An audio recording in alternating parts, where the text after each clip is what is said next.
Oh, yeah, I get it. Everyone loves to pick on the gurus, right? Well, maybe.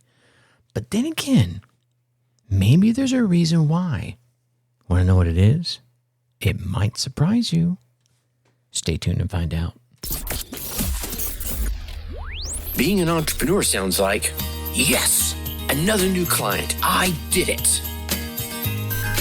But it can also sound like, I am really not understanding this technology. And I'm feeling so overwhelmed. Am I even cut out for this? That's why I started the Dark Horse Entrepreneur Podcast to help infopreneurs, coaches, and course creators who want to build a business online but are battling technology, overwhelm, procrastination, and even imposter syndrome. Think successfully, think differently, think bigger, and take action by learning tips from an array of business owners, all dropping knowledge on the Dark Horse Entrepreneur Podcast. Check us out at www.darkhorseschooling.com. What is up? What is up? What the hell is up, my Dark Horse friends and family? Welcome back to another dose of Guru Marketing Learning. I'm your Dark Horse host, Tracy Brinkman. Yeah, and as many of you know, some of you don't, maybe it's your first time here, and if it is, welcome. I've been in the course creation, coaching, and online space since like the 90s. So yeah, got a little experience under my belt, and yet here I am still learning. And that's really why I'm here on this side of the mic, to share with you what I have learned and what I'm still learning about course creation, coaching, entrepreneurship, and infopreneurship. So that begs the question, well, who are you? Well, that, my friend, to me is infinitely more important, because I believe you are a driven entrepreneur. And more specifically, perhaps an infopreneur with or seeking a coaching and online course model in your business. Perhaps you're just hoping to have that very, very soon. Either way, you're here because you're ready to start, restart, kickstart, or just start leveling up with some great marketing, personal, and business tips that get results in order to build that beautiful business of yours into the empire it absolutely deserves to be. And that's why I'm on this side of the mic sharing with you another solo success episode coming to you straight from the Dark Horse HQ as we dive deep into infopreneur and course creation success, handing out actionable advice, tips, and steps designed to help you level up your game. Why? Because as we already know, there are no shortcuts to success except for taking those little steps towards your goal every single day. And one of those steps, as you've heard me say time and time again, is coaching, following the gurus, paying attention. But everyone loves to pick on the gurus, right? Oh, maybe. There's a lot of haters out there. And hey, if you got haters, man, it means you're doing something good. It means you're doing something. How about that? Whether you're doing something good or not is probably up to you to decide. But then again, let's think about this. Maybe there's a reason why everyone loves to pick on the gurus. Now, mind you, let's put this straight here. I'm not talking about those heavy hitters who are quietly going about their business of making a super comfy living online. No. I'm talking about those, air quotes, gurus who launch a brand new product, it seems like every 6 weeks or so, because they have one interest and one interest only: making sales. That's it. These folks, now, mind you, while being a small minority of online marketers, are doing what they're doing purely to sell. That's it. The only difference that matters to them is the size of their bank account. Period. End of story. Now, let's be honest. We all like to have a nice-sized bank account. Some of us need one that's a little bit bigger than others because that's just who they are, and that's fine. Despite what they say, those gurus, he says with air quotes once more, it appears to anyone paying attention that they believe their customers are for fleecing and nothing more. Yuck. Is that the business you want to be in? Well, if it is, let me just share with you, do not listen to this podcast. What? Yeah, no, just you know what? I tell you what, if that's the business you want to be in, just hit stop right now and delete this podcast off of your app, whatever app you're listening to me on, because that's not what I'm here for, right? I get it. We're all in the selling business, but first and foremost, we as people should be in the helping business. Let me say that one more time. We should be in the helping business. Think about some of the great film directors throughout movie history. I'm talking about the Alfred Hitchcocks and the Steven Spielbergs. Were these directors early on in it for the money, or because they loved to thrill their audience? Think about the authors, J.K. Rowling. Were they in it simply to sell books, or to inform with nonfiction, or entertain with fiction their readers?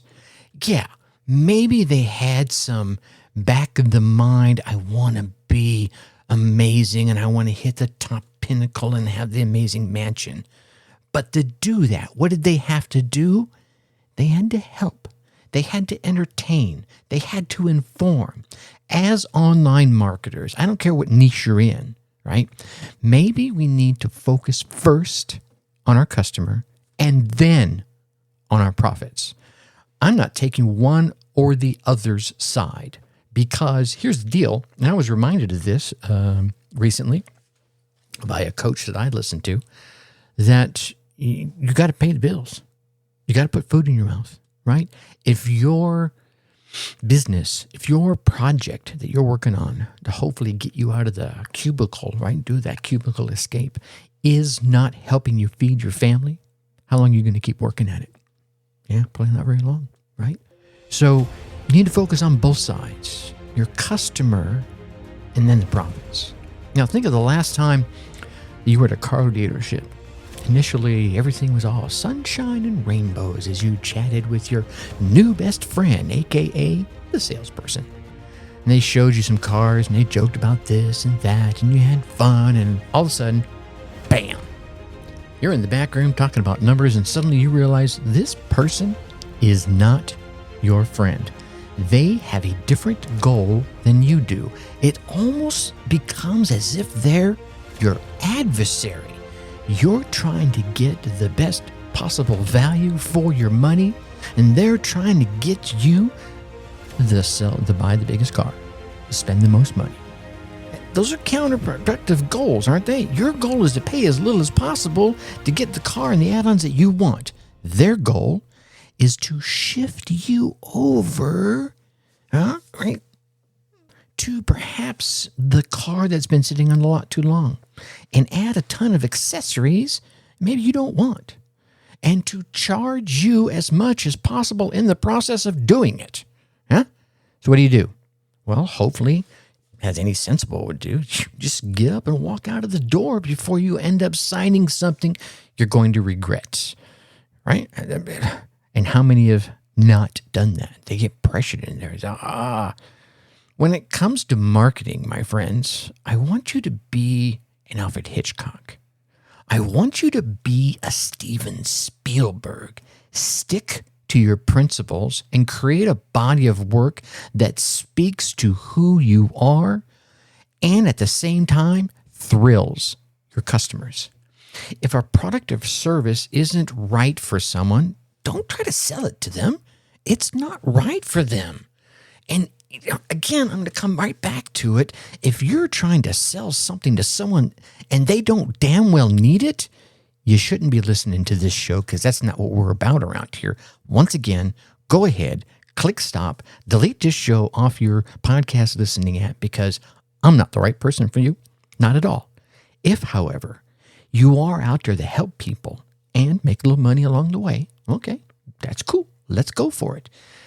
If they're a brand new business, well, then ask them to read some of your free stuff. Right? Maybe they're a brand new customer, want to check things out, make sure it's right for them before they spend any big money on you or whatever else it is you offer, whether it be courses or coaching or consulting or a SaaS product. Make sure that they think it's right for them. Then take their money with a smile on your face. Right? In other words, treat them like they want to be treated, and guess what's going to happen? They're going to stick around. They're going to stick around next month, the following month. They're going to be around for years, and they'll trust you. And in the long run, they will buy even more from you than if you come across like that pushy salesperson trying to give you that dusty old car off the lot and then add in all the extras. You know, like that 20-year warranty on a car you're probably going to keep for 2.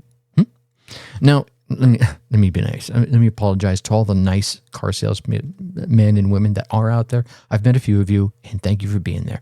I know you're out there somewhere, and I know your colleagues might be giving you a bad name that you do not deserve. I've met both sides, but we all kind of understand the sleazy salesman metaphor. So, once again, I come back around to being Alfred Hitchcock. Inform and entertain your audience. Make them want to sit in the seat, popcorn at the ready, and they're just munching. Oh, as things are happening, as the birds are attacking the actors, or whatever is going on. Or be a Steven Spielberg and be caught up in the, I am your father, right? All that, and build yourself a legacy that goes on forever, that people are going to walk out of your product or your movie or whatever it is you provide wanting more, talking about it with their friends, recommending it to others, getting them to know, like, and trust you. In the long run, as I said before, they'll buy far more from you than if you do it that way, than if you keep having to release a new product every 6 weeks and sell, beat them over the head with something new. No, provide them value. They will tell you what they want next. Then create it for them. There you go. Or if you don't need to create it for them yourself, find someone who's already created it, vet it, and provide them with that value. Now they're going, oh my God, not only is he giving me all this value in this area, but he found an area where he wasn't the expert. He went out and found me the expert, vetted them, brought them to me. I trust them even more now. You feel me on this? You getting my vibe? We don't need to be sleazy. We need to sell 100% all day long. But sometimes, quite often, people will not say, I need to buy this from you. You're going to need to ask them, will you buy this? Of course, you're going to say that after you know they need it, not before. All right, I think I'll step down off my soapbox now, and let us move on. In tomorrow's episode, I'm going to share a little sneak peek in how to get these very people we're talking about to pay you for the privilege of promoting you. Yeah, get your customers to pay you for the privilege of promoting you. All right. Now, once again, I know you want to keep getting all of the value that I've been trying to drop in these episodes. Hopefully you're getting some value out of this. I may have insulted a couple of you today, but that's okay. The ones I've insulted are the ones that we don't want to hang around here anyway, do we? No. The rest of us, we're going to go on down there. We're going to hit that subscribe button so that we can keep getting the amazing value I keep trying to bring you. Right? And while you're down there hitting that subscribe button, go ahead and drop us a 5-star rating. Leave some kind words in the reviews. Not because it makes me feel better, which it does. I won't lie to you about it. But here's what it really does for you as a podcast listener. It tells the podcast platform that you're listening to me on right now that you're getting value from this show, and it will begin showing you shows that are similar, that you will like and that you would enjoy, okay? So do that. It also does something. It lifts us up a little bit in the rankings so that we can reach more driven entrepreneurs just like you. And here is reason number 3. As a result of getting a little bump up in the rankings, recently we hit number 2 in marketing in Macedonia, down there in Greece. Oh, thank you very much for all the folks that did that for us. As a result of being kicked up in the rankings, it enables me to reach out to a higher level of guests to bring on to share their knowledge with you. All right? In the meantime, you get out there, you run your race, you get your results, and then come tell me about it. And as I always tell you, Tracy@darkhorseschooling.com. That's the email address. You tell me the tip or idea that you came away with, what idea or how you put it into action, and then what results you got from it. Who knows? Maybe you're the next person I bring on to share your story and your product. Until next time, I'm going to leave you as I always do. Think successfully and take action. Thank you for listening to the Dark Horse Entrepreneur Podcast. Thanks for tuning in. check us out at www.darkhorseschooling.com. All right. My name is Tracy Brinkman.